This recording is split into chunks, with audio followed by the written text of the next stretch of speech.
The majority of fuel stations nationwide have reportedly stopped accepting credit debit card payment methods.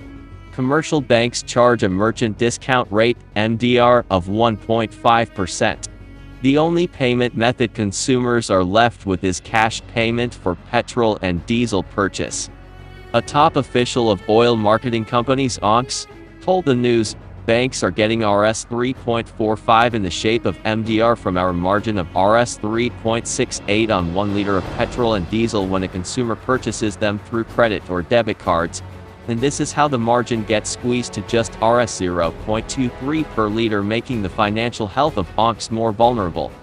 The annual sale numbers of motor gasoline and diesel show that the country has used up 20 billion liters, out of which 400 million liters were sold through credit and debit cards, and if the average price of petrol and diesel was assumed to be Rs 230 per liter, the value of bank card sales came to Rs 92 billion per year.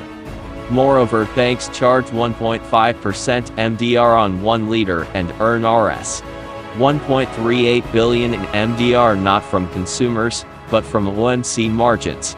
The ONX annual profit margin on bank card sales is Rs 1.472 billion, of which Rs 1.38 billion goes to banks, leaving a net margin of Rs 92 million.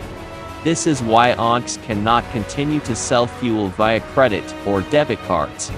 The oil industry realizes the importance of enhancing the digital payment infrastructure of the country. However, the current level of MDR being charged on fuel transactions is not sustainable for the industry.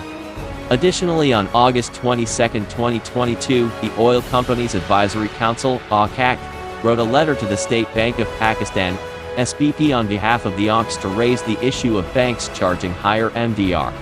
In the letter, the OCAC built a case for the ONX and sought a review of the MDR rate of 1.5% on fuel purchases made with credit or debit cards, contending that while the MDR varies across the industry, banks charge an average of 1.5% at petrol pumps across the country, and the cost is borne by the ONX and their dealers, petrol pump owners and operators. Furthermore, keeping in view the high turnover of fuel and in order to facilitate customers, while not burdening ONX and dealers, the OCAC's recommendation to the SBP governor that MDR on fuel purchased must be capped at 0.3%.